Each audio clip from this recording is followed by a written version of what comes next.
नाके की प्रार्थना। पिछले 44 सालों से यीशु छुड़ाता है सेवकाई के द्वारा भारत के आशीष के लिए हर महीने के आखिरी शनिवार को नालुमावड़ी में नाके की उपवास प्रार्थना हो रही है, जिसे परमेश्वर ने दुनिया भर में बेदारी की आग फैलाने के लिए चुना है। 26 अप्रैल 2025 को नाके की प्रार्थना नालुमावड़ी के परमेश्वर के तंबू में आयोजित की गई थी। भारत के विभिन्न राज्यों और विदेशों से लगभग 50,000 परमेश्वर की संतानों ने राष्ट्र की बेदारी के लिए उपवास और प्रार्थना करने के लिए अपनी सहभागिता की। स्तुति आराधना के बाद भाई मोहन सिंह लाजरस ने भारत के उद्धार के लिए और यीशु छुड़ाता है सेवकाई के द्वारा समर्थित 1274 मिशनरियों की शक्तिशाली ढंग से उपयोग करने के लिए, कश्मीर के पहलगाम में शांति स्थापित करने के लिए, पाकिस्तानी आतंकवादी समूहों की दुष्ट योजनाओं को पराजित करने के लिए भाई मोहन सिंह लाजरस के साथ मिलकर आए हुए लोगों ने भारी बोझ के साथ प्रार्थना की। गुजरात के शालोम मिशनरी के 20 मिशनरियों ने इस प्रार्थना में भाग लिया और सभा की शोभा बढ़ाई। भाई सैम जबराज ने तमिलनाडु के कोयम्बतूर जिले, भारत के सिक्किम राज्य और कतार और इजराइल की बेदारी के लिए बेदारी की प्रार्थना की। भाई मोहन सिंह लाजरस ने मंच के सामने उन छात्रों को बुलाया जिन्होंने अपनी 10वीं, 11वीं और 12वीं की परीक्षाएं दी है। उन्हें विशेष परामर्श देने के लिए और उनके परिणामों और भविष्य के लिए विशेष प्रार्थना की। जिन लोगों ने यीशु छुड़ाता है सेवकाई के माध्यम से परमेश्वर से चमत्कार प्राप्त किए, उन्होंने प्रभु की महिमा के लिए गवाही दी। आपका नाम क्या है भाई? सुधाकर। सुधाकर, कहाँ से आए हो आप? चेन्नई से आ रहा हूँ। चेन्नई से। आपके लिए क्या चमत्कार हुआ? 6 महीने पहले मैं बहुत बीमार पड़ गया, अल्सर हो गया था और मैं ट्रीटमेंट ले रहा था। कितने समय तक संघर्ष किया? मैंने करीब 3 महीने बहुत संघर्ष किया। 3 महीने? अल्सर की वजह से काफी उल्टियाँ होती थी, खा नहीं पाता। आपने कोई इलाज कराई? हाँ, लेकिन कोई फायदा नहीं हुआ। कोई फायदा नहीं मेरे हुआ? यहाँ सीने में लगातार दर्द होता रहता था। अच्छा, तो कैसे चंगाई मिली? जनवरी के महीने में मैं नाके की प्रार्थना में आया था, तब भाई ने सुधाकर नाम कहकर पुकारा। नाम पुकारा? हाँ, नाम पुकारा। मैं वहाँ पर आखिर में बैठा था। तब उन्होंने कहा कि आपके हाजमे की अंतरिका बुरी तरह प्रभावित हुई है, आपके इलाज के बावजूद कोई फायदा नहीं हो रहा है, पर प्रभु आपको चंगाई दे रहे हैं। तब से लेकर मैंने कोई इलाज नहीं कराया है। तभी चंगाई मिल गई? तभी चंगाई मिल गई, तुरंत चंगाई मिल गई। और अब तक कोई समस्या नहीं है? कोई समस्या नहीं है, कोई दवाई नहीं, कोई इलाज नहीं कराया है। तालियां बजाकर प्रभु की महिमा करेंगे। आपका नाम क्या है भाई? माधवन। माधवन, आप कहाँ से आए हो? नागपट्टनम से। नागपट्टनम से। क्या समस्या थी आपकी? 24 सालों से त्वचा की समस्या थी। 24 सालों तक त्वचा की समस्या। क्या होता था? मेरी त्वचा सांप जैसी दिखती थी। सांप के चमड़े सांप जैसे? के चमड़े जैसे, शरीर पूरा। पूरे शरीर पर? हाँ, पूरे शरीर में। और ये 24 सालों हाँ, तक था? 24 सालों तक। माँ के गर्भ से ही ऐसा था। क्या उसके लिए कोई इलाज किया? इलाज कराया पर कोई फायदा नहीं अच्छा, हुआ। तो आप कैसे स्वस्थ हुए? पिछले महीने नाके की प्रार्थना में आया था। पिछले महीने? हाँ, और भाई मोहन ने मेरा नाम लेकर पुकारा। अच्छा। और उनके नाम लेने के बाद मैं ऊपर यहाँ गवाही देने नहीं आ पाया। उसी दिन चंगाई पा ली आपने? मैंने तभी चंगाई पाली। देखिए, इनके शरीर पर उस बीमारी का निशान ही नहीं रहा है। जब इन्होंने बताया तो मुझे भी थोड़ी शंका हुई। मुझे लगा कि ये सच कह रहे हैं या नहीं। इस भाई की त्वचा जन्म से ही सांप जैसी थी। और आज आपकी उम्र क्या है? 24 साल।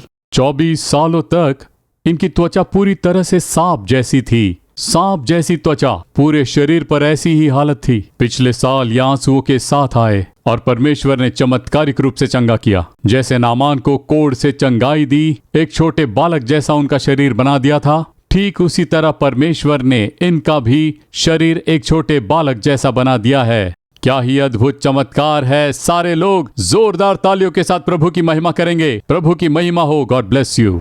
मेरा नाम हेलन है। हेलन, आप कहाँ से आई मैं हो? चेन्नई से आई हूँ। अच्छा बहन, क्या समस्या थी आपकी? मेरे पेट में पथरी की समस्या थी। पेट में? हाँ भाई। और कितने समय तक थी? अब 2 महीने हो गए 2 हैं। महीने से थी। और उसकी वजह से मेरी कमर में भी बहुत तेज दर्द क्या होता आपने था। कोई इलाज कराया? हाँ, लेकिन जब मैं अस्पताल गई तो उन्होंने स्कैन कराने को कहा, लेकिन मैंने स्कैन नहीं करवाया। और उसके अच्छा, बाद तो कैसे चंगाई मेरी पाई जो आपने? मैं आओ प्रार्थना करे ये कार्यक्रम हर शनिवार और रविवार को नियमित रूप से देखती थी। भाई हमें कहते थे कि हमें जहाँ बीमारी है वहाँ विश्वास के साथ हाथ रखकर उस पर प्रार्थना करे।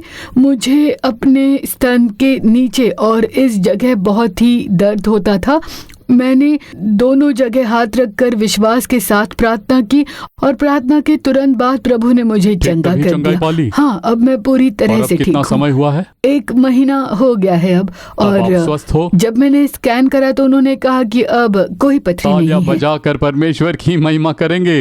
ये दोबारा से जांच करके गवाही देने आई है। ऐसे ही तो है हमारे प्रभु। हालेलुया।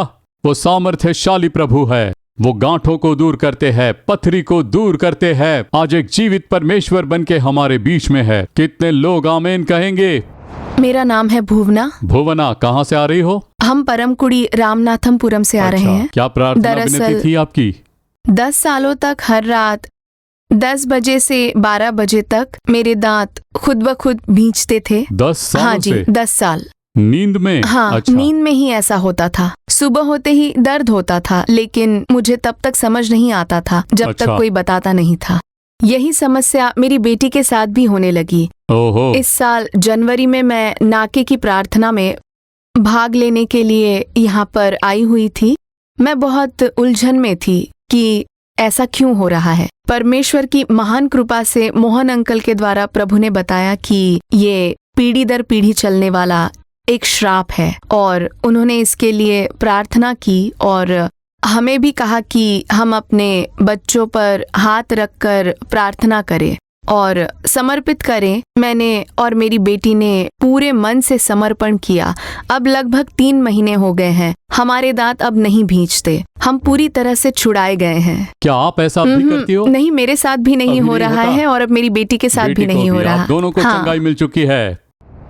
विंसला रानी, विंचला रानी, कहाँ से आ रही हो आप? पल्लयापट तिरुनेलवेली जिले अच्छा, से। क्या चमत्कार मेरी हुआ? शादी अप्रैल 2016 में हुई थी, हाँ। लेकिन 8 साल तक मुझे संतान कितने नहीं साल? हुई। पूरे 8 8 साल। नवंबर 2023 में मेरी माँ नाके की प्रार्थना के लिए आई। मैंने उनके हाथों में एक प्रार्थना विनती भेजी कि इस साल प्रभु मुझे संतान का आशीष दें, और अगले ही महीने दिसंबर 2023 में मैं गर्भवती हो गई। अगस्त 2024 में मेरा बेटा जन्मा। मैं दिल की गहराई से परमेश्वर का धन्यवाद करती हूँ। आमीन। प्रभु की के स्तुति लिए हो। जोरदार तालियां हो जाए। 8 सालों के बाद प्रभु ने इन्हें गर्भ का आशीष प्रदान किया है। आनंद के साथ आकर प्रभु की महिमा की है इन्होंने। पवित्र प्रभु के नाम की स्तुति आपका नाम हो। क्या है मेरा बहन? नाम है आरती विनोद कुमार। अच्छा, कहाँ से हो आप? काटपाड़ी वेल्लोर वेल्लोर जिले से। अच्छा, क्या चमत्कार हुआ था? शादी के बाद 4 साल तक हमारी कोई संतान कितने नहीं साल? हुई। शादी के बाद 4 साल तक अच्छा। हमने कई अस्पतालों में इलाज करवाया। डॉक्टर ने कहा कि अब संतान नहीं हो सकती। फिर 4 मार्च को हम फैमिली ब्लेसिंग मीटिंग में आए थे। हमने प्रार्थना में भाग यहाँ आए लिया। थे आप? हाँ, हम यहाँ आए थे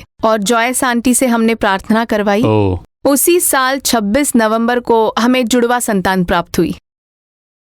जोरदार तालियां हो जाए। दुगना आशीष। एक ही बार में परमेश्वर ने 2 बच्चों की आशीष दी। कितना बड़ा चमत्कार। डॉक्टरों ने तो कह दिया था कि आपको संतान होगा ही नहीं, लेकिन हमारे प्रभु वो है जो बातें है ही नहीं उनका नाम ऐसा लेता है कि मानो वे है।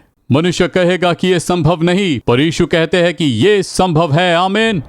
मेरा नाम कमला है अच्छा, और कहाँ से आ मैं रही हो? महाबलीपुरम से आ रही हूँ। हाँ, क्या चमत्कार हुआ? मैं पिछले सितंबर में नाके की प्रार्थना में आई थी और उस समय मुझे 9 महीनों से लगातार ही खांसी 9 हो रही महीनों थी। से? हाँ, पूरे क्या 9 आपने महीने। दवाइयाँ ली? मैं कई अस्पतालों में गई, लेकिन कोई दवा अच्छा, असर नहीं कैसी कर रही चंगाई थी। मिली? मैंने नाके की प्रार्थना में प्रार्थना की और फिर घर लौट आई और खांसी तब भी से चली खांसी गई। नहीं है? हाँ, मैं आमीन। पूरी तरह से ये नाके चंगी की हो गई। प्रार्थना खत्म करके गई, तब से खांसी भी खत्म हो गई है। अब बिल्कुल खांसी नहीं है? नहीं, और मेरी बहू उस समय गर्भवती थी। डॉक्टरों ने कहा कि नॉर्मल डिलीवरी संभव नहीं है और सिजेरियन करना पड़ेगा। दरअसल मेरी जो बहू है वो एक गैर मसीही परिवार से है। मैंने उससे कहा मेरा परमेश्वर सब कुछ कर सकता है, मैं विश्वास करती हूँ कि वो करेगा। फिर मैंने नाके की प्रार्थना में हिस्सा लिया। मैंने उसे बताया कि मैं जाकर प्रार्थना करूंगी और मेरा परमेश्वर नॉर्मल डिलीवरी करने के लिए सहायता नॉर्मल करेंगे। और डिलीवरी, सचमुच आमीन। डिलीवरी से 1 हफ्ता पहले ही बच्चा पैदा हुआ और वो भी नॉर्मल डिलीवरी। मेरी तीसरी गवाही ये है कि जब मैं यहाँ प्रार्थना कर रही थी, प्रभु ने मेरे दिल में डाला कि मुझे गरीबों को 1 बोरी चावल देना चाहिए। गरीब तब मैंने परिवारों के सोचा लिए। कि मैं चावल क्यों दूं, यहाँ तो कोई खाना भी नहीं बांट रहा है। तो मैं अपने बेटे के साथ ट्रेन से घर लौट गई। रास्ते में उसका पर्स और उसमें रखे सारे पैसे और ज़रूरी कागजात खो गए। मैं इसके चलते बहुत ही चिंतित थी। तब मुझे लगा कि शायद ये इसलिए हुआ क्योंकि मैंने यहाँ पर आज्ञा नहीं मानी थी। तो मैंने यहाँ पर कॉल किया और प्रार्थना करवाई। उसी दिन मेरी बहू को बच्चा पैदा हुआ और जिसने पर्स लिया था उसने उसे कुरियर से भेज दिया। ये वास्तव में एक बहुत बड़ा चमत्कार था जो हमने अपने जीवन में देखा था, व्यक्तिगत रूप से अनुभव किया। मैं दावे के साथ कह सकती हूँ कि यहाँ की प्रार्थना प्रभु ने सुन ली। हमारा पर्स वापस मिल गया था और उसमें सारे कागजात और पैसे भी बिल्कुल सुरक्षित थे। पर्स की कोई भी चीज या पैसा निकाला नहीं गया था। और फिर हाँ, हमें वो कुरियर द्वारा प्राप्त हुआ। उसमें से कुछ भी खोया नहीं था। प्रभु की स्तुति हो। प्रभु की आज्ञा को तुरंत मानना चाहिए, नहीं तो प्रभु इसी तरह से सिखाते हैं। आज इस बहन ने हम सबको एक अच्छी शिक्षा दी है और बाद में मैंने वही किया जो प्रभु ने कहा था। हाँ जी। Okay, God bless you. मेरा नाम अमलराज है। अमलराज, कहाँ से हो आप? मैं कन्याकुमारी जिले से क्या हूँ। चमत्कार हुआ था भाई? एक बहुत बड़ा चमत्कार हुआ। हम लोग घर बनाने की योजना बना रहे थे और ज़्यादा पैसे हाथ में नहीं थे, सिर्फ 50,000 रुपये थे। उसके अलावा कुछ नहीं था। पर यहाँ आकर प्रार्थना कराई, फिर गुरुवार को स्तुति की आराधना और शुक्रवार को उपवास की प्रार्थना में भाग लिया। घर का काम पूरा हो गया है। नया घर पूरी तरह तैयार बन चुका है। प्रभु की स्तुति हो। कितने लाख खर्च हुए? 25 लाख। देखा आपने, 50,000 रुपए थे इनके हाथों में, पर जैसे ही परमेश्वर के हाथों इन्होंने समर्पण किया, आज प्रभु ने 25 लाख का घर इन्हें प्रदान किया है। प्रभु की स्तुति हो। आमीन, हालेलुया। कई लोगों के मनों में प्रभु विश्वास को बढ़ाते जा रहे हैं। इसी तरह प्रभु आपको भी आशीष देंगे। God bless you. मेरा नाम शर्मिला है। हाँ, कहाँ से आ रही हो? वीकेपुरम तिरुनेलवेली जिले से। हुआ था? मैंने 2018 में पढ़ाई पूरी की, लेकिन 6 साल तक बेरोजगार रही। 6 सालों तक? हाँ, मैंने अच्छे से पढ़ाई की थी, लेकिन हर काम में रुकावट आ रही थी। मैं जो करती हूँ उसमें सफलता नहीं मिलती। पिछले साल मैं यहाँ आई और प्रार्थना की कि मेरा नाम पुकारा जाए, लेकिन मेरा नाम नहीं लिया गया। तब मैंने यीशु से कहा, मैं तुझसे मिलने आई हूँ, मुझे कैसे पता चले कि रुकावट हट गई है। वापस जाने से पहले मुझे एक वचन दिया गया कि तू सब कुछ कर सकता है और तेरी युक्तियों में से कोई रुक नहीं सकती। मैंने उस वचन को स्वीकार किया और लगातार प्रार्थना करती रही। 6 महीने के भीतर मुझे नौकरी मिल गई। पिछले साल प्रभु ने वादा किया था कि वो मुझे दुगना आशीर्वाद देंगे। पहले मैं बैंक में क्लर्क की नौकरी कर रही थी और अब उसी बैंक में अधिकारी बन चुकी हूँ। परमेश्वर प्रभु की स्तुति हो। आमीन, हालेलुया, हालेलुया। वो सब कुछ करने के लिए सामर्थी है। वो जो करना चाहेंगे वो रुकता नहीं। मेरे पापा को 2020 में ब्रेन स्ट्रोक आया था। उस समय मेरे पास नौकरी नहीं थी। मुझे लगा अब पापा भी ऐसे ही रहेंगे, लेकिन प्रभु ने मेरे पापा को जीवन दिया। यीशु की महिमा हो। आमीन, आमीन, हालेलुया। God bless you. मैं हूँ मेरी क्वार्क। कहाँ से आ रही हो आप? कांचीपुरम, चेन्नई के पास से। था बहन? मेरी कंपनी का नाम एसके एंटरप्राइजेस है। भाई मोहन हमेशा कहते हैं कि प्रार्थना कक्ष होना चाहिए और उसी के अनुसार हमने प्रार्थना कक्ष बनाया और प्रार्थना शुरू की। शुरू में मुझे बहुत कठिनाई हुई। अब मेरे लिए वहाँ पर 23 लोग काम करते हैं। उनमें 13 लड़कियां हैं, जिनमें से 3 हिंदू पृष्ठभूमि से आकर उद्धार पाई है। उनका बाइबल पढ़ना कठिन था, पर हम आगे बढ़ रहे थे और हर शुक्रवार हम सुबह से दोपहर 3 बजे तक उपवास प्रार्थना करते थे। पिछले हफ्ते बुधवार के दिन हमारा एसी मैकेनिक 8वीं मंजिल से एसी ठीक कर रहा था। हमारी जो ऑफिस है वो 28 मंजिला है। वहाँ पर पेंटिंग और प्लम्बिंग का काम शुरू था। उसने फोन करके कहा कि मैं ऊपर से नीचे गिर पड़ा हूँ। 8वीं मंजिल से गिरने पर आदमी बचता नहीं है। वो एक भारी भरकम व्यक्ति है, इसलिए मैं बहुत घबरा गई। 8वीं मंजिल से नीचे तो गिरा और 6ठे माले के एक जाल पर आकर फंस गया। हम लोग दौड़कर गए और उसे बाहर निकाला और वहां से उसे सीधे प्रार्थना कक्ष में ले गए। अपने बाइबल लेकर आंसुओं के साथ उसके लिए प्रार्थना की और वो फिर से उठकर अपने काम पर लग गया। अपना अधूरा छोड़ा हुआ एसी का काम उसने पूरा किया। मैं बस परमेश्वर की स्तुति करना चाहती हूँ। मेरे साथ काम करने वाली औरतें सुबह 9 बजे से शाम 6 बजे तक अपने हाथों में बाइबल के साथ होती है। परमेश्वर को कोटि कोटि धन्यवाद। के साथ प्रभु की महिमा करेंगे। मेरा नाम संगीत स्टारनी है और मैं करुंगल से आई हूँ। पिछले शैक्षणिक वर्ष में मैं एक प्राइवेट स्कूल में भौतिकी की शिक्षिका थी। मैं 12वीं कक्षा को पढ़ा रही थी, लेकिन बच्चे पढ़ाई में बहुत ही कमजोर थे। किसी भी मासिक परीक्षा में सबका पास होना कभी नहीं हुआ था। पिछले साल इसी समय मैं यहाँ आई और एक प्रार्थना निवेदन लिखा। मैंने भी प्रार्थना की और फिर यहाँ से लौट गई। प्रभु ने चमत्कार किया और सब बच्चे मेरी विषय में पास हो गए। एक लड़के ने तो 100% अंक हासिल किए। उस स्कूल में पहले कभी किसी ने 100% अंक हासिल नहीं किए। प्रभु ने ये मेरे कार्यकाल में किया। मैं प्रभु को लाख धन्यवाद देती हूँ। आमीन। मेरा नाम कहाँ आनंदी से आ है। रही हो आप? मैं सेंजी से आ रही हूँ। क्या चमत्कार हुआ था? कोरोना के बाद हम कपड़े खरीदने के लिए इरोड गए हुए थे और मैं और मेरा बेटा बाइक पर गए थे और रात 10 बजे के आसपास वहाँ पहुँचे। वहाँ इरोड के पास का एक गांव था और वहाँ पर हमारा एक्सीडेंट हो गया और उस एक्सीडेंट में मैं बेहोश हो गई। मुझे एम्बुलेंस में अस्पताल ले जाया गया, लेकिन मुझे कुछ भी याद नहीं क्या हुआ। अस्पताल में डॉक्टरों ने मेरे बेटे से कहा कि तुम्हारी माँ मर चुकी है क्योंकि उसके सिर पर चोट लगी है। डॉक्टर ने मुझे छुआ तक नहीं और बस कह दिया कि मैं मर चुकी हूँ। फिर क्या मेरे चमत्कार बेटे हुआ ने बताइए? बहुत रोते हुए कहा कि हमारा कोई नहीं है। फिर भी मुझे उन्होंने मॉर्चरी में रखा और तब मेरे बेटे ने YouTube से भाई मोहन सी लाजरस का नंबर लिया और उन्हें फ़ोन किया और उतने ही रात उन्हें गए फ़ोन भी किया था? भाई ने फ़ोन उठाकर जवाब दिया। मेरे बेटे ने कहा, अंकल वो लोग कह रहे हैं कि मेरी माँ मर गई है, हमारे पास कोई भी नहीं है, मेरे पापा नहीं है, मेरी माँ ने ही मुझे पाला है। तब भाई ने पूछा, क्या तू विश्वास करता है कि तेरी माँ नहीं मरी है? तब मेरे बेटे ने कहा, अंकल मैं विश्वास करता हूँ कि मेरी माँ मरी नहीं है, वो जीवित है। ये कहकर वो बहुत ही रोने लग गया था। तब भाई ने उसे ढाढ़स बंधाया और कहा, जा फोन अपनी माँ के कान में लगा कर रख दे, मैं प्रार्थना करूंगा। वो अस्पताल वालों ने पहले उसे मॉर्चरी में जाने नहीं दिया। उसने कहा मैं बस फोन रख कर लौट आऊंगा, तो उन्होंने अनुमति दे दी। वो अंधेरे से बहुत ही डरता था, लेकिन वो वहाँ पर कई लाशों के बीच चलकर आया। उसने मेरे कान के पास में फोन रखा और यीशु का नाम लेने लग गया। वो लगातार प्रभु यीशु को पुकार रहा था। जैसे ही भाई ने प्रार्थना पूरी की, मैंने ऐसी एक लंबी सांस ली। प्रभु यीशु ने मुझे चंगा कर दिया। आमीन आमीन, हालेलुया हालेलुया।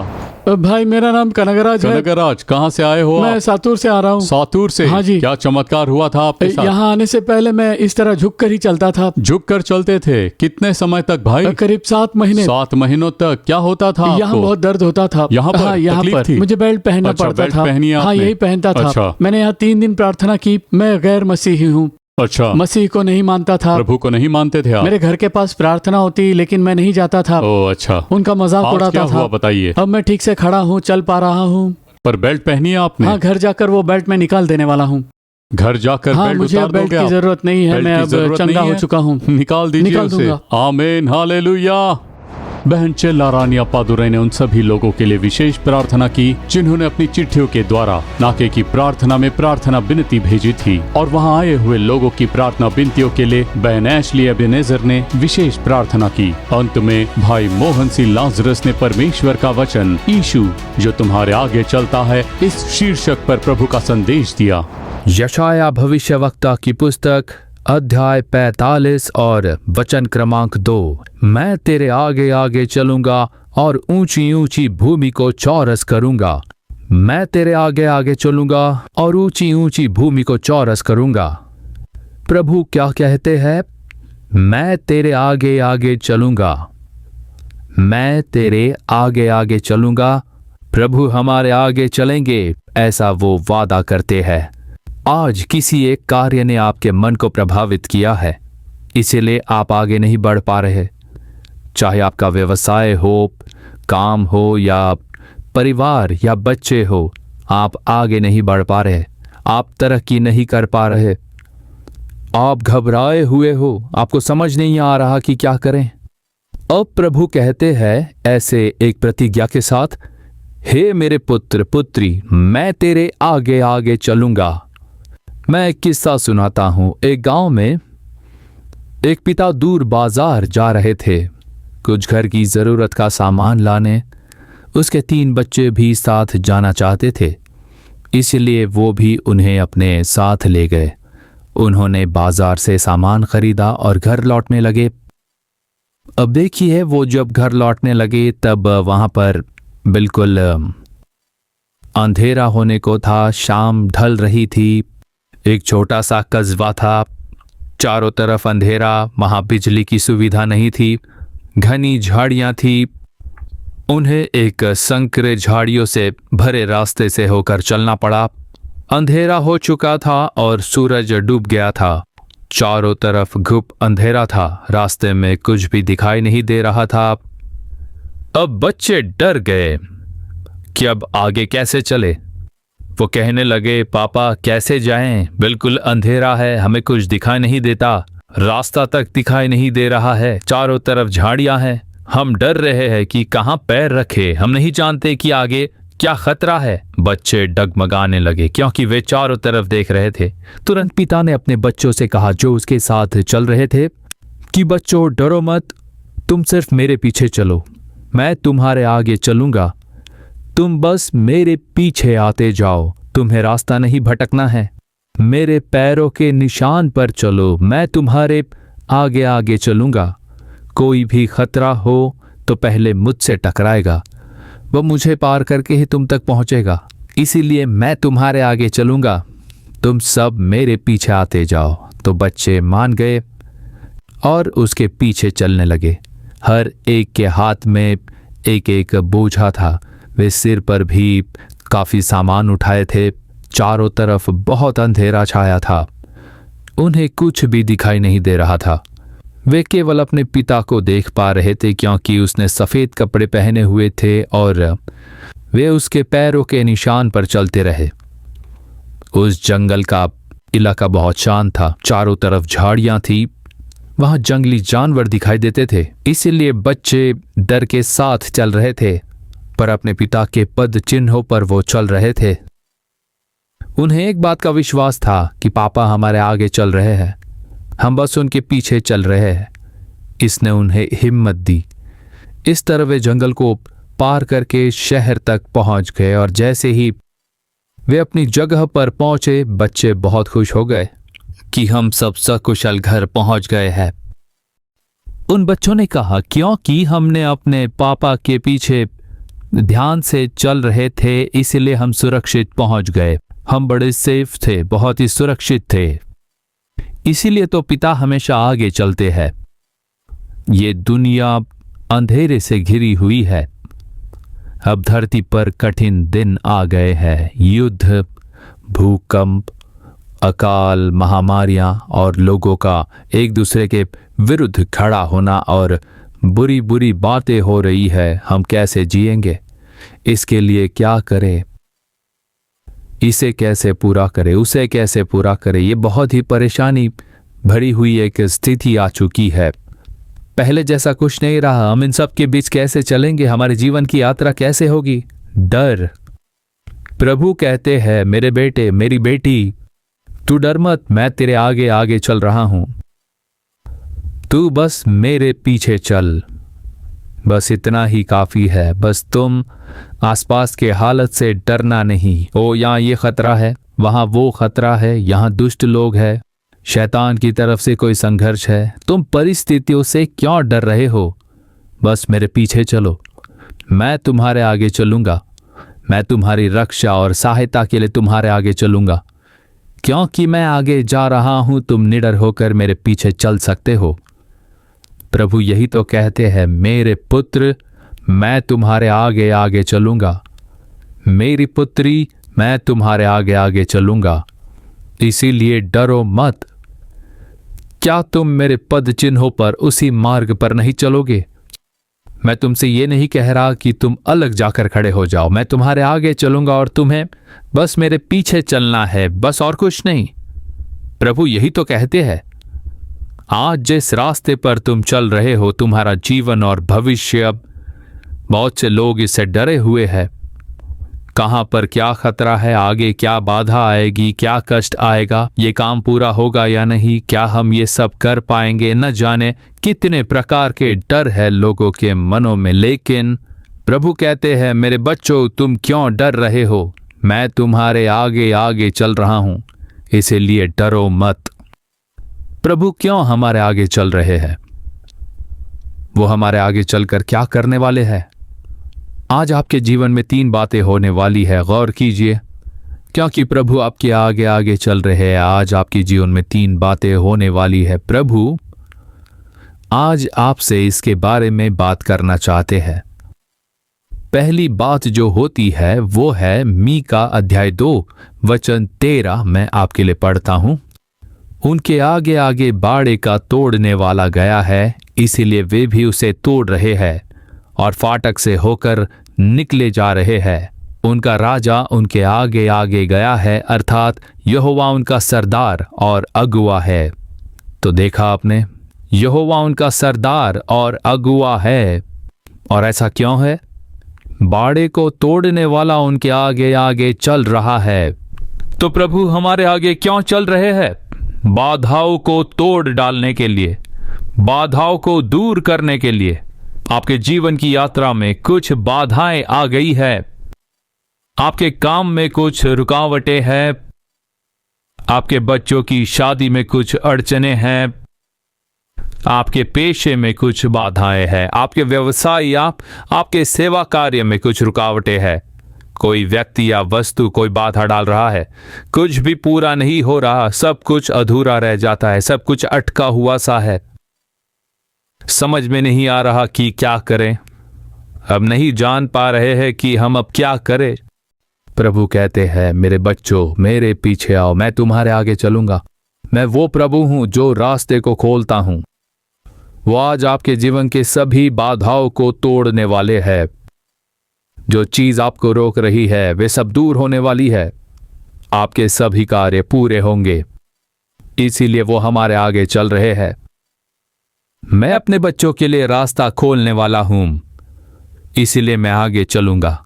आज आप में से कुछ लोग चाहते हो कि आपकी बाधाएं दूर हो जाए, प्रभु उन्हें दूर करेंगे।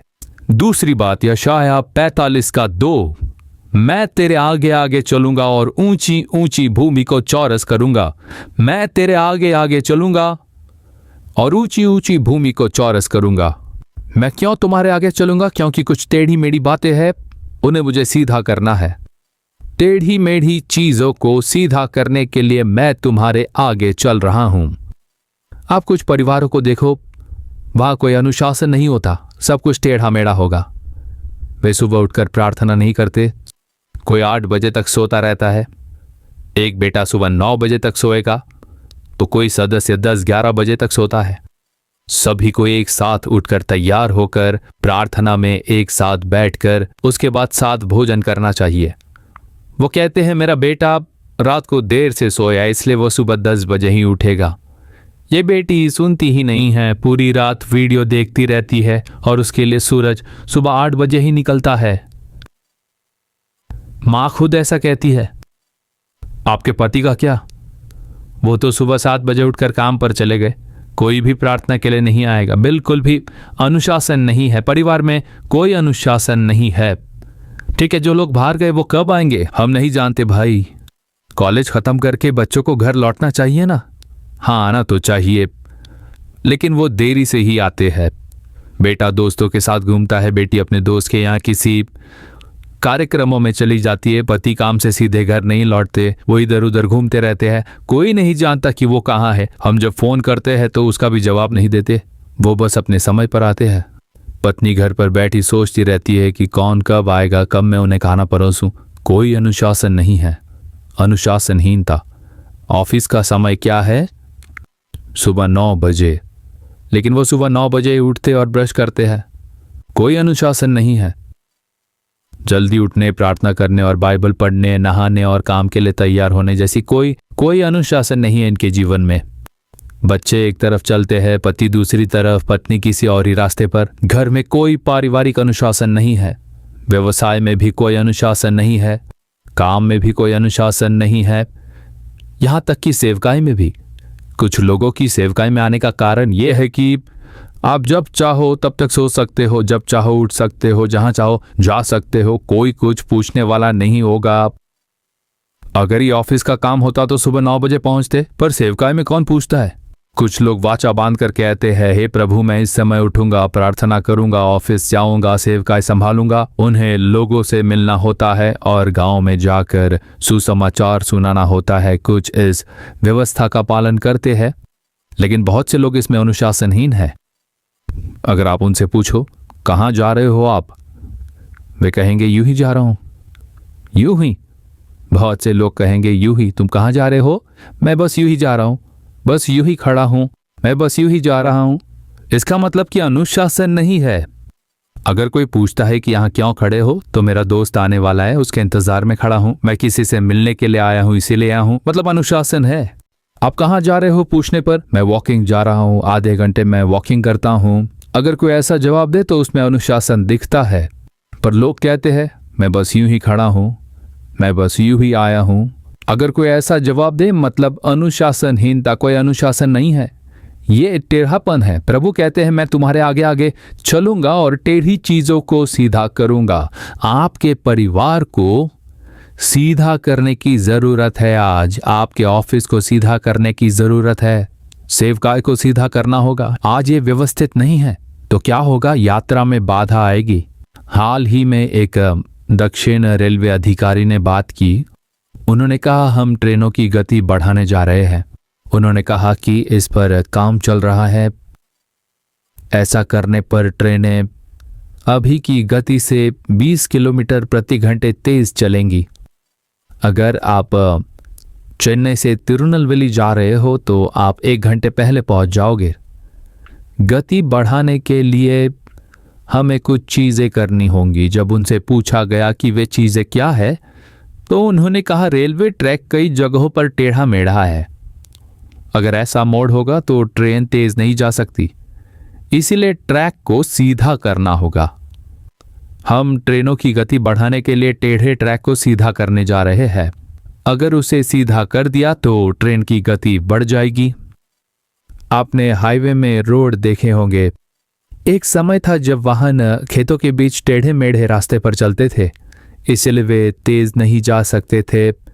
एक तो आपको धीरे से मोड़ना पड़ता और फिर आगे की ओर जाना पड़ता, तब समय बर्बाद होता था। दूसरा, पेट्रोल या डीजल, वो भी बर्बाद होता था। आपको गति कम करके चलाना पड़ता, इसकी वजह से गति धीमी होती, वहां समय की बर्बादी, पैसों की बर्बादी। अब जब नया हाईवे बनाया जाता है तो देखिए वे जमीनें उसी तरह खरीदते हैं ताकि रास्ता सीधा बनाया जा सके। हमें से कई लोग तो जानते हैं कि हाईवे पर 4 लाइन की सड़कें होती है, ये बिल्कुल सीधी जाती है। हम यहां से चेन्नई 2 घंटे पहले पहुंच जाते हैं, 4 घंटे बचाते हैं, क्योंकि सड़कें सीधी बनाई गई है। वहां पहले ऐसा नहीं था, पहले सब टेढ़ा मेढ़ा था। हमें जहां पहुंचना होता वहां पहुंचने में देरी होती। ठीक वैसे ही आज कई परिवारों में उनकी यात्रा आशीषित नहीं है, कोई आशीष नहीं है। प्रभु कहते हैं कि तुम्हारे जीवन में कोई टेढ़ी सी चीज है, तुम्हारे परिवार में कोई एक टेढ़ी चीज है, तुम्हारे आत्मिक जीवन में कोई टेढ़ी चीज है, कोई भी अनुशासन नहीं है।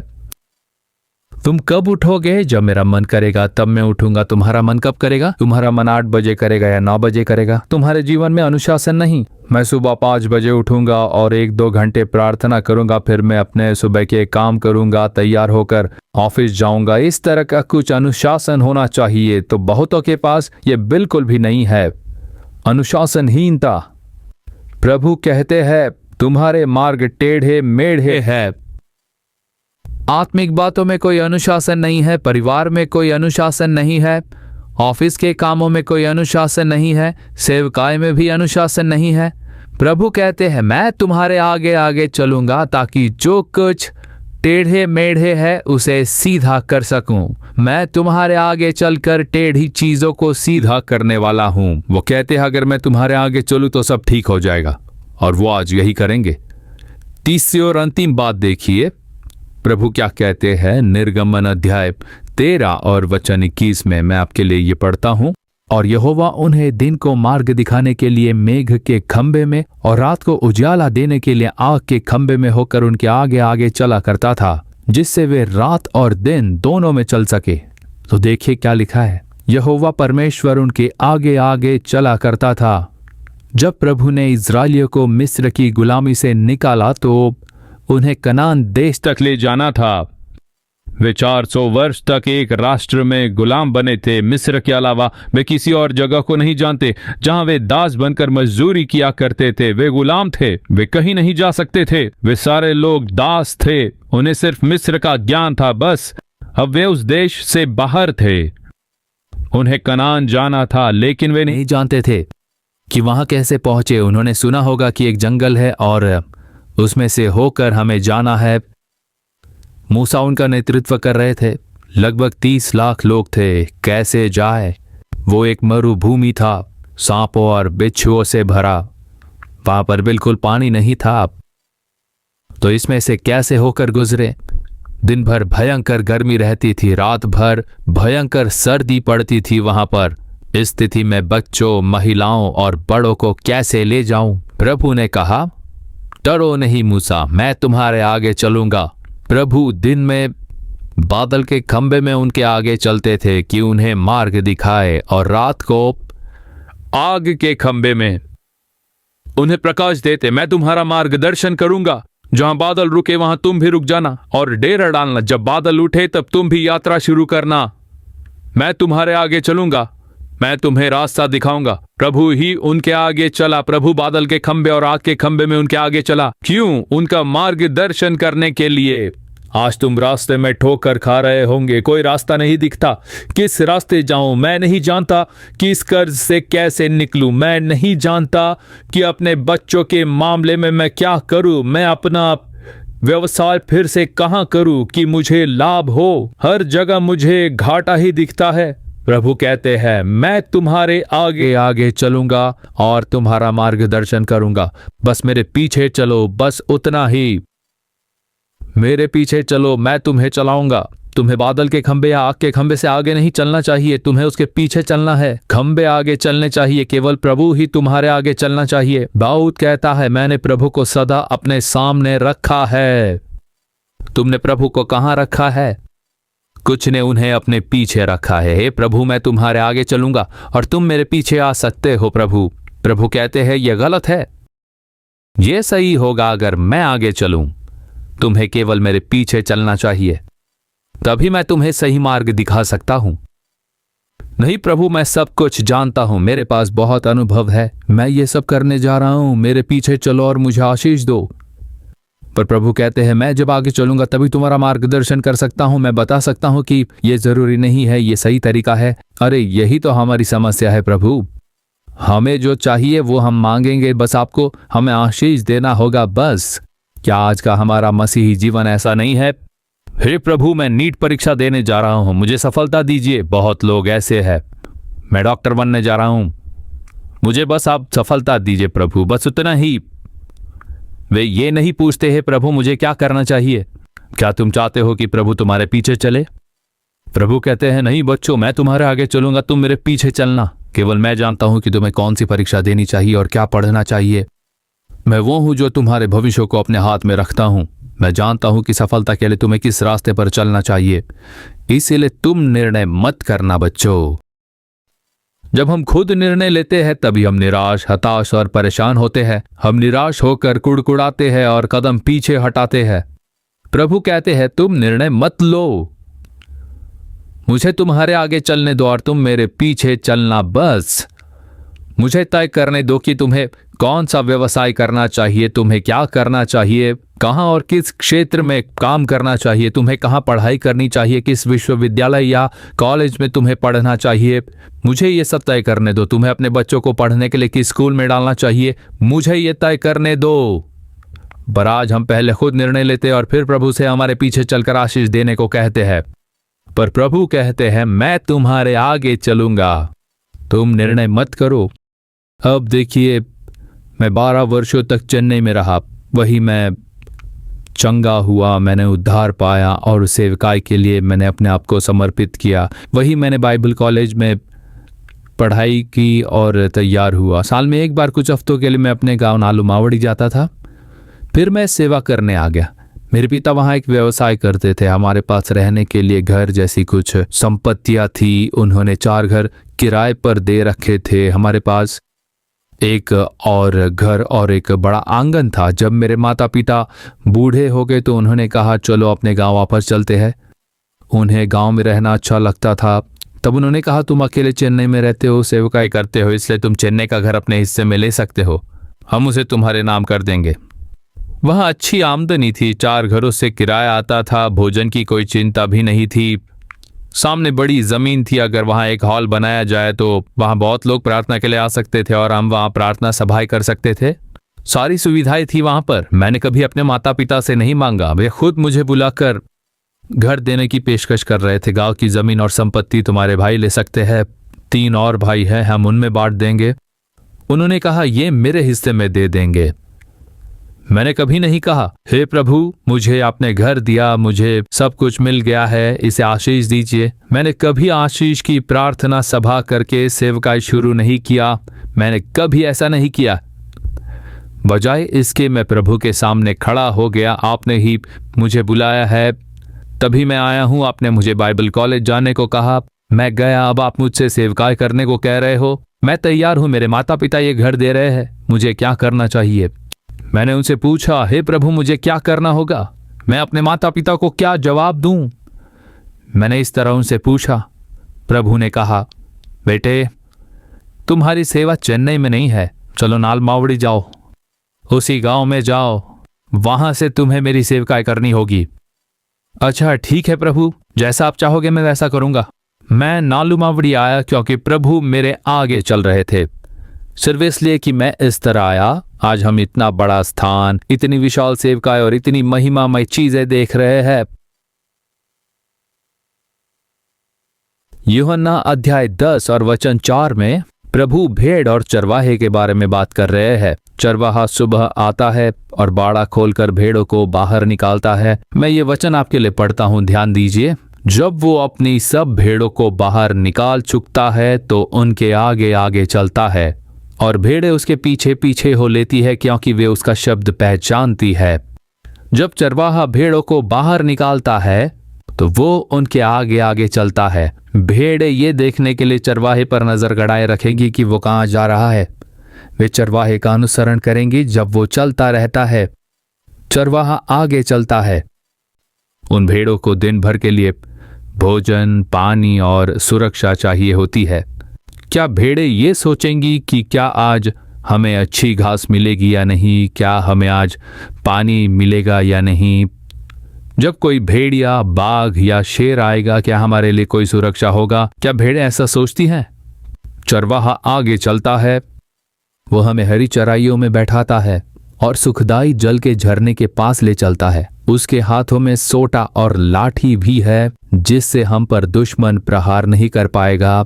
इस विश्वास और आशा में भेड़ें चरवाहे पर नजर गड़ाए रखेंगी और उसका अनुसरण करती रहेंगी।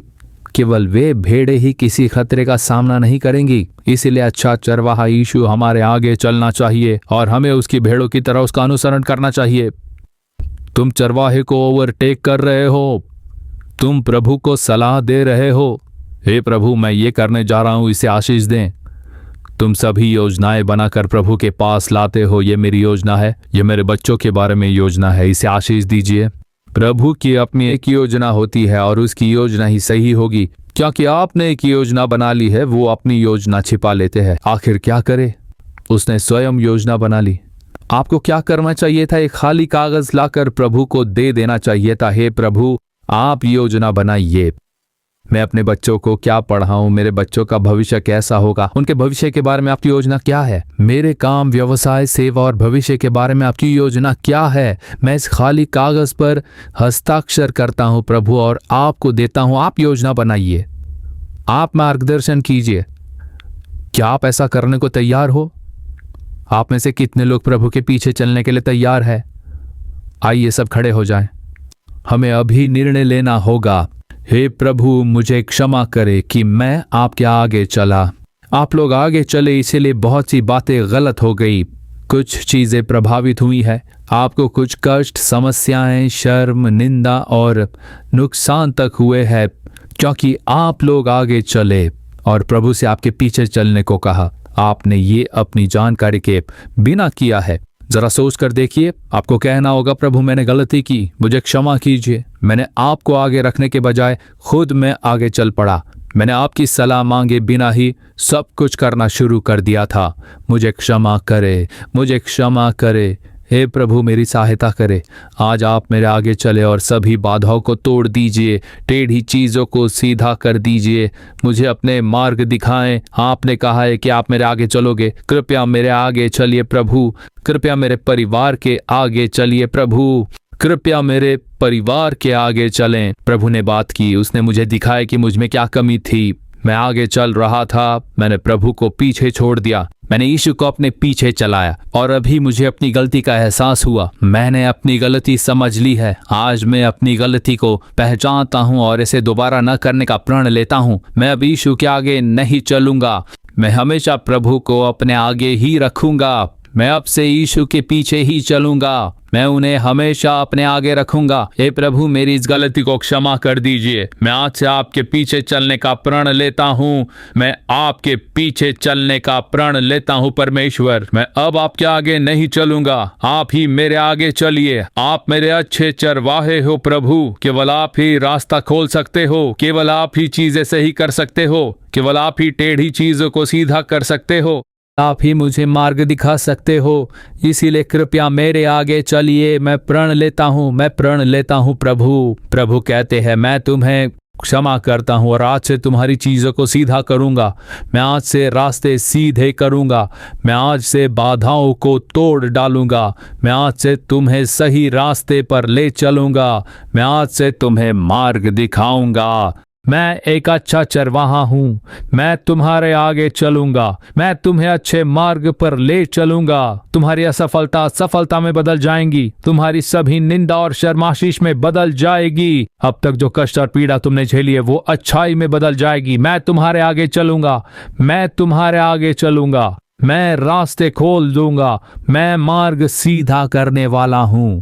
जब मैं तुम्हारे आगे चलूंगा तो तुम्हें कौन रोक सकता है, कौन बाधा डाल सकता है? जब मैं तुम्हारे आगे चलूंगा तो तुम्हारे विरुद्ध कौन आ सकता है? डरो मत, डरो मत, डरो मत बेटे, डरो मत मेरी बेटी। जो तुम्हें डराते हैं वे गायब हो जाएंगे, जो तुम्हारे विरुद्ध आते हैं वे खो जाएंगे। वो मेरा विरोध कर रहे हैं, मैं तुम्हारे आगे आगे चल रहा हूँ। मुझे कौन जीत सकता है, मुझे कौन हरा सकता है? बिल्कुल डरना नहीं बेटे, डरना नहीं बेटी, डरना नहीं। मैं तुम्हारे आगे आगे चल रहा हूँ। प्रभु तुम्हारे अनेक मार्ग सीधे कर रहे हैं। प्रभु कहते हैं तुम्हारा पति उद्धार पाएगा, बेटी तुम्हारा पति उद्धार पाएगा और एक गवाह बनेगा। मैं टेढ़ी चीजों को सीधा करने वाला हूँ। शैतान के काम जो तुम्हारे बच्चों के मार्ग को टेढ़ा करते हैं उन्हें नष्ट करने वाला हूँ मैं। तुम्हारे बच्चों के डगमगाते मार्ग बदल जाएंगे। तुम अपने बच्चों में आनंदित होगी, तुम अपने बच्चों पर आनंद मनाओगी। मैं उन्हें बदलूंगा, उनसे मिलूंगा और उन्हें गवाह के रूप में खड़ा करूंगा। डरना नहीं, डरना नहीं। क्या मैं टेढ़ी चीजों को सीधा नहीं कर सकता? मैं सब कुछ सीधा करने वाला प्रभु हूँ। मेरी बेटी, तुम्हारा पति जिसने तुम्हें दुख दिया है, मैं उसे तुम्हारी खुशी का कारण बनाने जा रहा हूँ और मैं वैसा करूंगा। मैं टेढ़ी चीजों को सीधा करूंगा। मैं तुम्हारे पति के टेढ़े मार्गों को जानता हूँ, मैं उन्हें पूर्ण रूप से सीधा कर दूंगा। मेरे बेटे, मैं तुम्हारी पत्नी को सुधारूंगा और उसके टेढ़े मार्गों को सीधा कर दूंगा। तुम्हारे दुख आनंद में बदल जाएंगे। मैं तुम्हारे बच्चों को सुधारूंगा, उनका मार्गदर्शन करूंगा, मैं उनके मार्ग सीधे करूंगा। ऐसा प्रभु परमेश्वर कहते हैं। Hallelujah, hallelujah. बाधाएं टूट रही है, लाल सागर विभाजित होगा, लाल सागर विभाजित होगा। यरीहो की दीवार ढह जाएगी। यरीहो की दीवार जो बाधा डालती है वो ढह जाएगी। समुद्र दो भाग में बट जाएगा। यरदन नदी ढेर के रूप में खड़ी हो जाने वाली है। जहाँ कोई रास्ता नहीं वहाँ मार्ग खुल जाएंगे। डरो नहीं, डरो नहीं। मैं द्वार खोलूंगा, मैं रास्ते बनाऊंगा, मैं चीजों को पूरा करूंगा। विवाह संबंधी कार्य सफल होंगे। तुम्हें संतान का आशीष मिलेगा। तुम्हारे घर का निर्माण पूरा होगा। तुम्हारा काम समृद्ध होगा। सभी बाधाएं दूर हो जाएंगी। मैं इसे समृद्ध करूंगा। Hallelujah, hallelujah. प्रभु आपसे वादा करते हैं, मैं बाधाओं को तोड़ दूंगा, मैं चीजों को समृद्ध करूंगा, मैं टेढ़ी चीजों को सीधा करूंगा। तुम्हारा परिवार अब टेढ़ा नहीं रहेगा। परिवार में अनुशासन आएगा।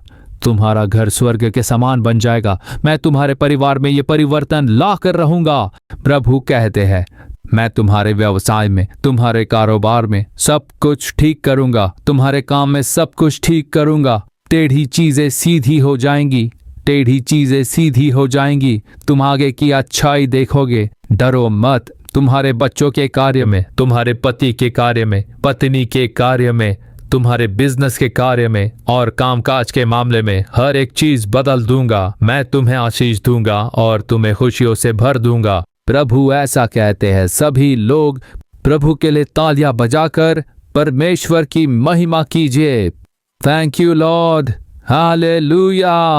और अब कुछ लोग कहते हैं कि मेरा मार्ग काफी टेढ़ा मेढ़ा है। मैं शराब पिए बगैर नहीं रह पाता, मैं नशा किए बगैर नहीं रह पाता, मैं ऐसे छोड़ नहीं पाता, मैं कितनी भी कोशिश कर लूँ इसे दूर नहीं रह पाता। मुझे लगता है कि मैं पागल हो जाऊंगा, मुझे छुटकारा चाहिए। जो ऐसा कहते हैं अपना दाहिना हाथ उठा लीजिए। ऐसे बहुत से लोग हैं। अपना दाहिना हाथ अपने हृदय पर रख लीजिए। दाहिना हाथ हृदय पर रख लीजिए। आंखें बंद कीजिए और प्रार्थना करें। यीशु उन्हें स्पर्श करें। यीशु स्पर्श कीजिए। आपके बच्चे छुटकारे के लिए प्रार्थना कर रहे हैं। हे प्रभु, हम इस आदत से छूट नहीं पा रहे। यीशु हमें छुटकारा दीजिए। शराब पीने, जुआ खेलने, धूम्रपान करने और नशा करने की आदत, मैं इससे छूट नहीं पा रहा। यीशु इन्हें स्पर्श करे, इन्हें स्पर्श करे। यीशु इन्हें छुटकारा दीजिए। वे प्रार्थना कर रहे हैं। हे प्रभु, कृपया इन्हें छू लीजिए। यीशु इन्हें स्पर्श कीजिए। दुष्ट आत्माएं निकल रही है यीशु के नाम में। वे आत्माएं जो उन्हें गुलाम बनाती है भाग जाए। पाप की बेड़ियों में जकड़ने वाली आत्माएं भाग जाए। वे अभी भाग जाए, वे अभी निकल जाए। वे इस बेटे को, इस बेटी को छोड़कर यहाँ से निकल जाए। दुष्ट आत्माएं निकल रही है। दासत्व की आत्माएं निकल रही है। बाहर निकल शैतान, दूर हट जा। पापी आदतें लाने वाली आत्मा, यीशु के नाम में निकल जा। पाप की गुलामी में डालने वाली आत्मा, यीशु के नाम में निकल जा। बंधन टूट रहे हैं। बहुतों को छुटकारा मिल रहा है। शराब की आत्मा भी दूर हो रही है। शराब पिलाने वाली आत्मा भाग रही है। नशा कराने वाली आत्मा निकल रही है, दूर जा रही है। यीशु के नाम में छुटकारा। कई लोगों को छुटकारा मिल चुका है। वो आत्मा आप में से दूर चली गई है। छुटकारा मिला है। आप में से कुछ भाई और बहनों को छुटकारा मिल गया है। आप में से 2 या 3 जिन्हें छुटकारा मिला है वो मंच पर आ जाइए। अब बीमारियों के लिए प्रार्थना करेंगे। अपना हाथ प्रभावित हिस्सों पर रखो। बीमारी के बंधन अब टूटने वाले हैं। बंधन अब पूरी तरह से नष्ट होने जा रहे हैं यीशु के नाम में, यीशु के नाम में। हे प्रभु, आंखों को स्पर्श कीजिए। यीशु के नाम में प्रभावित आंखें चंगी हो जाएं। यीशु के नाम में अंधी आंखें अभी खुल जाएं। आंखों की प्रभावित नसों को छू लीजिए, उन्हें स्पर्श कीजिए।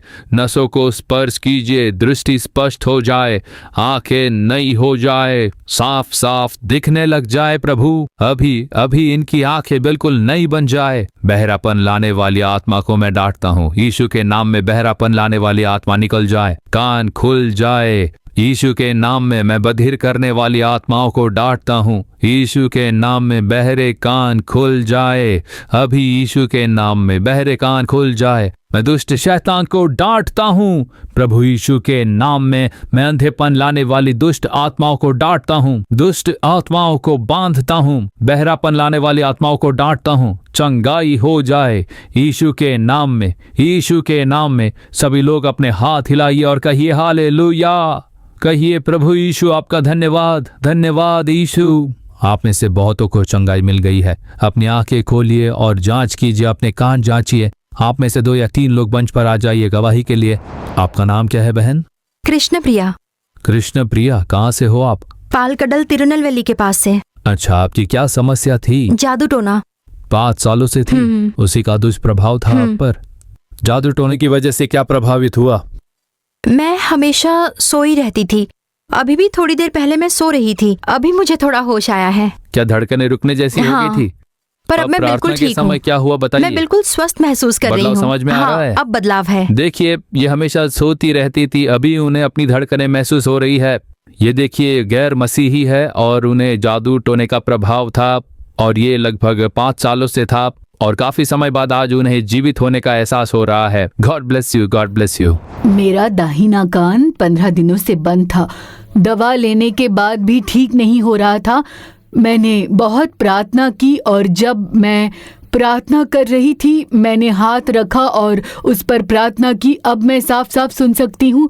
मुझे एक आवाज़ सुनाई दी और प्रभु ने मुझे स्पर्श किया। प्रभु को कोटि कोटि धन्यवाद क्योंकि उन्होंने मुझे आमीन, चंगा किया। आमीन, प्रभु परमेश्वर की स्तुति हो। आमीन। शुक्रिया, आपका नाम क्या है धन्यवाद। बहन? रीटा, मेरा नाम रीटा कहाँ से है। है आप? मैं बेंगलोर से आ रही हूँ। बेंगलोर से। आज पहली बार मैं यहाँ आई हूँ। मेरा बेटा मुझे यहाँ पर लेकर प्रभु आया ने है। आपकी प्रार्थना सुनी और आपके लिए एक चमत्कार किया है। आपका बहुत आमीन। बहुत प्रभु आपको धन्यवाद आशीष भाई। दे। तुम्हारा नाम क्या है? किरण, किरण। कौन से कान में समस्या थी? बाएं कान में। अच्छा, क्या होता था? 10 महीने पहले कान में मधुमक्खी चली गई थी, उसे निकाल दिया, लेकिन उसके बाद हाथ लगा था तो बहुत दर्द होता था। अब प्रार्थना के बाद सब ठीक हो गया। दर्द चला गया है? हाँ। 10 महीने से समस्या थी, अब पूर्ण छुटकारा मिला है। 10 महीने से जो कान का दर्द था प्रभु ने उसे निकाल कर दूर कर दिया है, चंगाई दी है। प्रभु यीशु के लिए तालियां हो जाए। कहाँ से हो आप? मैं आ रहा हूँ चेन्नई से। चेन्नई मलई। ये आपके पिताजी है? मेरे पिताजी है। अच्छा। पैरों में 6 महीनों से बहुत तकलीफ 6 थी। महीनों से? अस्पताल जाकर सारे ट्रीटमेंट करके देख लिए पर डॉक्टरों ने कहा अब कुछ नहीं होगा। फेफड़ों में समस्या, किडनी में समस्या, यहाँ तक कि लिवर में भी समस्या है। अच्छा, काफी समस्या डॉक्टरों ने थी। कहा अब कुछ नहीं हो सकता। मैंने सोचा कि आपसे मिलकर मैं प्रार्थना करवाऊंगा तो सब ठीक हो जाएगा। और मैं यहाँ पर कल व्हील चेयर में आया था और आज मैं चल रहा हूँ। व्हीलचेयर में आए इस भाई साहब को प्रभु ने चंगाई दी है। सभी तालियां बजाएंगे। आइए आइए, कहिए यीशु आपका धन्यवाद, यीशु आपका धन्यवाद। डॉक्टरों ने कह दिया था कि अब कुछ नहीं कर पाएंगे, लेकिन ये विश्वास के साथ यीशु को ढूंढते हुए आए तो व्हील चेयर पर थे, पर प्रभु ने इन्हें अपने पैरों पर खड़ा किया है। 8 सालों से 8 सालों से इस कान से सुनाई नहीं देता था। किस कान में? यहाँ दाएं कान से। अच्छा, दाया कान। हाँ जी।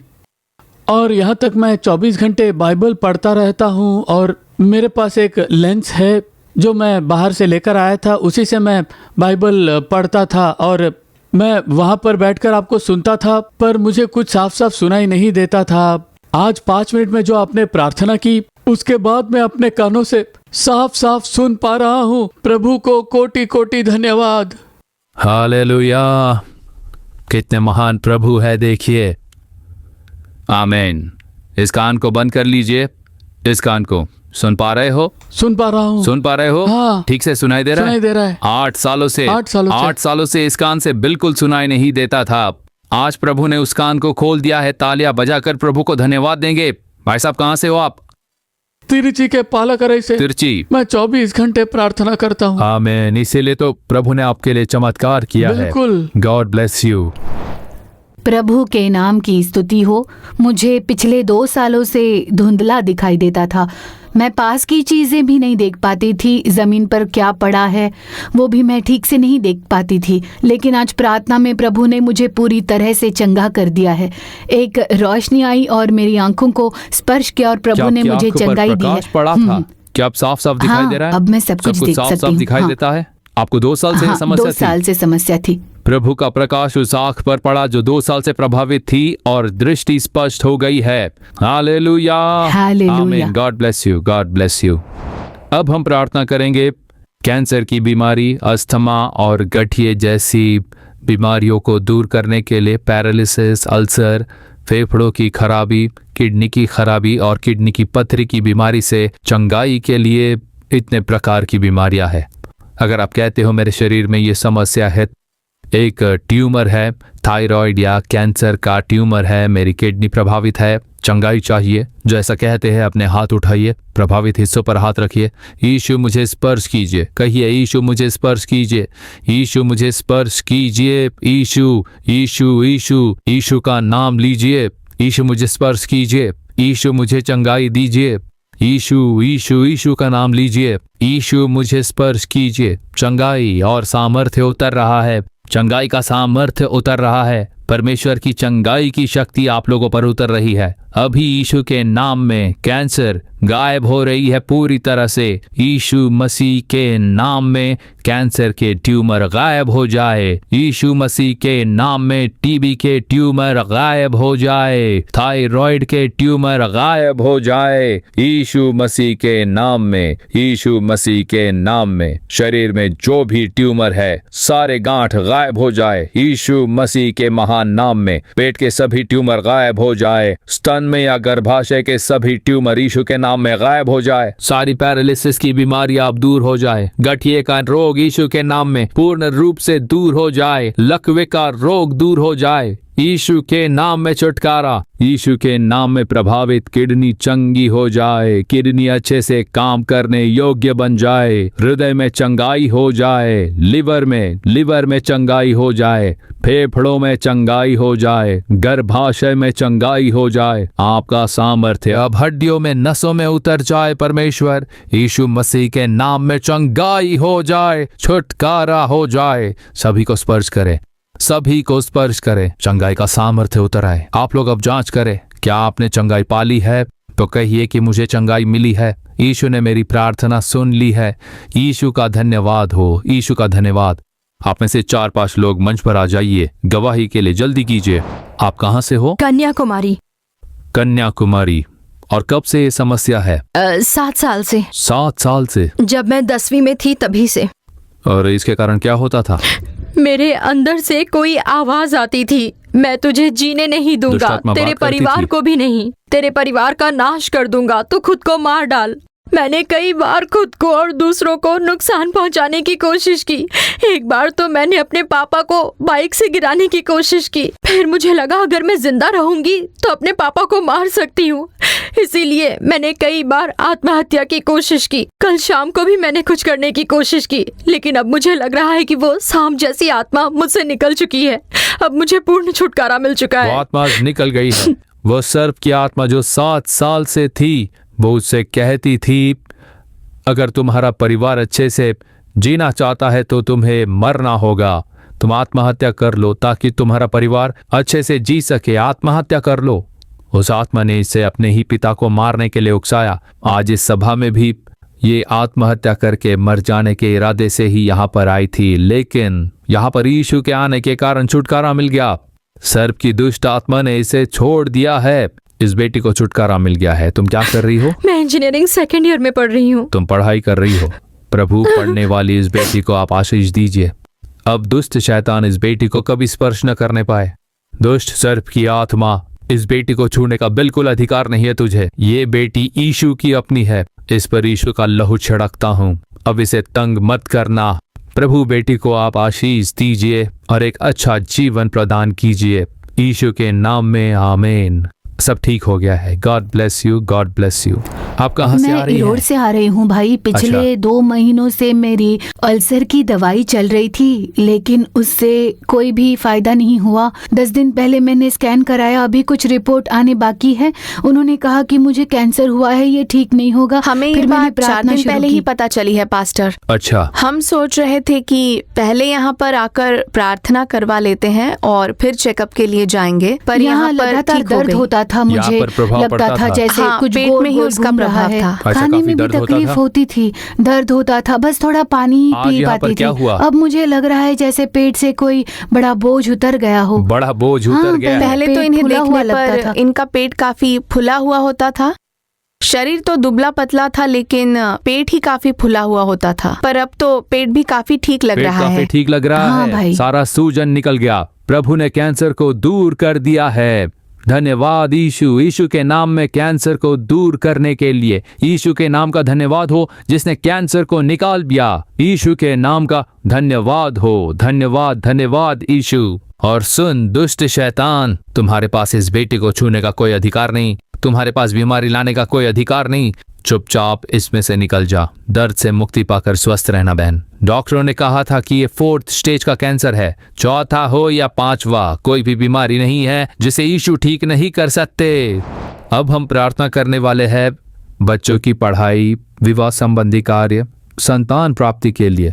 आइए प्रार्थना करें। यीशु मुझे आशीष दीजिए, कृपया मेरे कर्ज की समस्या को बदल दीजिए, बच्चों की पढ़ाई को आशीष दें, मेरे बच्चों के जीवन में अच्छी बातें हो। प्रार्थना करते रहिए, मेरे सारे कर्ज और मेरी गरीबी दूर हो जाए। परमेश्वर ऐसी जो प्रार्थना कर रहा है प्रभु उनके लिए चमत्कार कर रहे हैं। हे पिता, आपके उन बच्चों के लिए प्रार्थना करता हूँ जिन्होंने हाथ उठाकर प्रार्थना की है। हे प्रभु, वे अपने बच्चों के लिए प्रार्थना कर रहे हैं। उनके बच्चों की पढ़ाई में उन्हें सफलता दीजिए, उनके उच्च शिक्षा के लिए दरवाजे खोल दे, उनकी सभी वित्तीय जरूरतों को पूरा करें, उन्हें उनके कर्ज की समस्याओं से छुटकारा दिलाएं, उनके व्यवसाय को आशीष दे और उसे बढ़ाए। उनके लिए नौकरी के दरवाजे खोल दीजिए, जिनके पास नौकरी नहीं है उनके घर के निर्माण में सहायता कीजिए। सारी रुकावटों को उनके जीवन से दूर कर दीजिए। ये जिन आशीषों की मांग कर रहे हैं परमेश्वर, वही आशीष इन बच्चों के जीवन में हो जाए। यीशु के नाम में जो वाहन के लिए प्रार्थना कर रहे हैं उन्हें वाहन प्रदान कीजिए, उन्हें उनके व्यवसाय के लिए आवश्यक वाहन दे दीजिए, उनके व्यवसाय को आशीष दीजिए। परमेश्वर, परिवारों में शांति हो, परिवारों में आनंद हो, फूट डालने वाली आत्मा दूर हो जाए। यीशु के नाम में मैं उन्हें आशीष देता हूँ, मैं उन्हें आशीष देता हूँ। आज से आपके बच्चों के जीवन में चमत्कार शुरू हो जाए। यीशु के नाम में प्रार्थना करते हैं अच्छे पिता, आमीन आमीन। आए हुए सभी लोग संतुष्टि के साथ लौटे, क्योंकि उन्होंने यीशु मसीह का आशीष प्राप्त किया जो उनके आगे आगे चलता है। परमेश्वर की महिमा हो।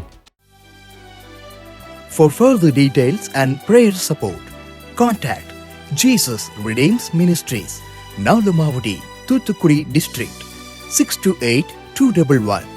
Our phone number 04639 353535. info@jesusredeems.org. Our website www.jesusredeems.com. God bless you.